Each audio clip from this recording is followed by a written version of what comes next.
What's going on, guys? Welcome back to Grind Force Gaming. Nova here with another Street Fighter Duel video, and today we are covering the newest update in the Midsummer Adventure, and that's going to be Island Reverie. We had the Undying Thunder unlocked today, so I've already progressed through quite a bit of it. What I want to do is just do these puzzles together, and then we're going to take a look at the Bloodlust. We'll do this boss fight as well. I've saved that as well to do, so you guys can see the team that I'm using for that. And then I just wanted to do some boss fights against Summer Ibuki and kind of see what score we can get. And talk about a very interesting fact for that as well. There's a neat trick that you guys can try out if you have a certain fighter leveled to a certain degree. So we'll talk about that in just a moment. But first off, let's just go ahead and hit Wonderland Training 2-1. I have not tried this yet. Normally these are not too difficult. It looks like probably just go down this way, since at the top we only have one path to go. And it looks like we can probably, yeah, I think that was it.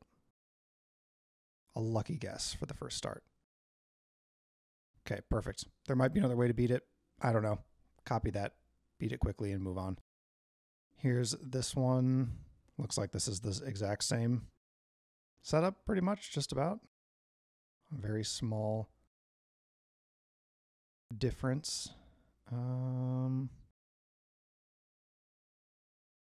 I guess we just do this here. Yeah. Okay. Not very hard. Oh, good, 50 of those boost stones. Great. Okay, so we got one more fight here to do. We'll just play through this one, then we'll do the boss fight. This is a really big moment in the update as well, because you're going to get a lot of the manuals, so you're going to have a huge increase to your Bloodlust percentages. I already did some of my upgrades, so I'll show you where that is after this, but hopefully we can just get this on the first try. I would imagine we can, because I already did a lot of the Bloodlust upgrades from doing the previous battles that you guys saw that I had already cleared when I first started the video. So this one should be a one and done. I'm hoping so, because I just want to get that second copy of Summer Elena so I can do the upgrade, because I actually can upgrade my fighting heart right now as well. I just need one more point. So upgrading her should do that for me. At least I think so. I don't know. Do you get it? I think you get a point for A+ for the A grade fighters. And we'll find out. All right, did we get it? Yes, we did. Perfect. Okay, so there's that second copy. Let's just quickly hop back out here so I don't forget to do this before we do the boss fights. Awaken. We're going to do this here. I don't know if I'm going to pull for her yet or not. In the previous video, I talked about how I thought you could use the regular fodder for her, and apparently you can't, and I think that that's just kind of a weird decision on the devs' behalf to give us a normal faction fighter that you still need to use limited faction copies of them only for and not use the fodder. I think that that's kind of... I think that that's kind of backward, but, you know, I'm not here to understand what the devs decide to do with this game. Okay, so anyway, now that I did that, so let's check the fighting heart here. Yes, I was correct. Okay, cool. So I can upgrade this, which means I can upgrade this, and let's do tank as well, probably. Yeah, I think we'll just do tank. I want to continue to upgrade my tanks at the moment. Okay. Let's hop back into this here. Got some rewards to collect, and now we need to do the Bloodlust. So I've got 23. This might just do all of it, to be honest. I don't know if I'll have anything left over after doing this. So let's just do all of those, all of these. And then the shield, I don't think I really need to do, so I think I might just unlock this just to give myself a little bit more of a boost. And then what I'm going to do is show you guys my teams here. So it's the same teams I use as in the previous video, but the functionality of this round is a little bit different. And especially now as well, if you guys don't know this yet, but you can turn off, see here right next to battle settings, use X moves during auto battle. You can turn that off so that you can still use them manually. So you can actually save things toward later in the fight. So you can save your healing rather than just going off, you know, whenever the timer countdown ends. So you can actually use those a little bit more strategically. I'm not going to do that. They're just on auto right now. But currently my highest damage is 600 million, which has me at 24th. That has me at 2nd in my server. Here is team 1. So pretty solid team. This is really kind of my big scoring team, and a lot of my points hinge on this one. If Flame Chun-Li stays alive and if Dulcim stays alive, then I get pretty high points on this one. This team is just kind of whatever. It doesn't really do too much for me.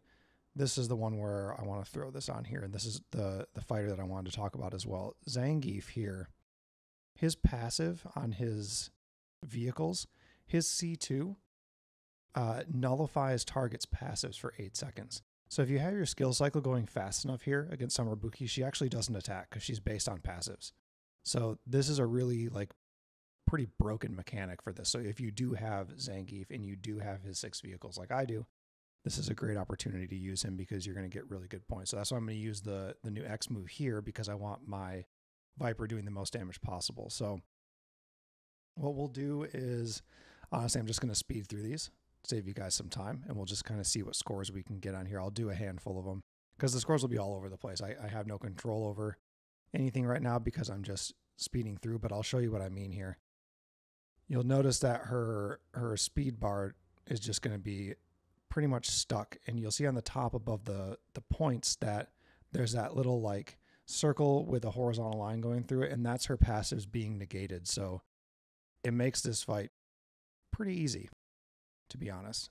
Zangief is awesome. He's a tank that flew under the radar, I think. Okay, so new high score by 3 million. Nothing crazy. But like I said, I already had a lot of the upgrades done previously, and I already tried this earlier. So I saw I think about a 90 million point jump today from just doing the new Bloodlust upgrades. Let's take a look and see what we can get this time. I'll do one more as well, depending on how these scores look. But I should be able to get higher than that, I would imagine. I think I can, if I play it on my own and I manually do the X moves, I think I can maybe get around 6. I could probably see a 50 million increase just by longevity, because doing it this way, I don't know how my first team is doing. I don't know if they're staying alive or not, and that's kind of the make or break. So if I am playing this normally, oh, there we go, an 81 million point increase, so not so bad. Let's check the stats on that. So that one was pretty decent, actually. Okay, that team did quite well also. Oh, wow, yeah, Sea Viper did extremely well on this one. Let's go back and watch this, actually. So here is this is the fight number 3 with Sea Viper. The passive blocking with Zangief is just amazing. Plus the combination of him and Athlete Chun-Li is really nice. In this case, for the sake of my Beast Zangief, because he takes a lot less damage whenever the vortex is on the field.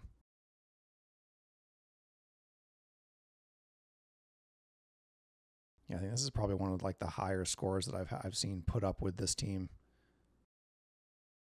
Is it going to hit 2 mil? No, it won't. 200 mil. Okay, well, anyway. 681, that's pretty solid. That brought me up to, well, I don't think I'll ever get first in my server, but that brought me up to 15th. So that's pretty good. I'm pretty happy with that. I'm definitely going to mess around with it a little bit more. But like I said, if you do have the X moves in manual, I think you can definitely see a higher score, because keeping your, with this one specifically, because I have 2 healing spells on here, if I can keep those, save them and use them a little bit more practically and a little bit more strategically later on, I might be able to keep, my main 2 damage dealers here alive. My stacking from Flame Chun-Li will definitely happen, and I'll get, more points from Dulcim in that sense as well. But I don't want to do that here and take up too much of your time, but these are the teams that I'm using. This is what's working for me right now. Obviously, there are a lot of different options. I'm not even using Summer Yang. I'm not using Cammy. But again, these fighters for me aren't, quite as level. I'm just basically using whoever I have the most leveled right now to try to see if I can get the most points that I possibly can. Ideally, I'd like to see top 10 in Battlezone, but, we'll see what happens. I'll play around with this a little bit more today. I think there's one more. We have one more day or 2, another day and a half, basically. So yeah, we've got tomorrow still with the update. So I think we'll be able to get, well, you won't be able to do any more upgrades. So I guess I could upgrade the shield, but that's not going to help my points. But today and tomorrow are going to be the last days to get good scores here against some Ibuki. So just make sure that you play it a whole bunch. You know, even if you're not getting good scores, use this as an opportunity to just practice with your teams and just get better with the compositions that you have and see what works for you. I do want to note one last thing here before I hop off this video.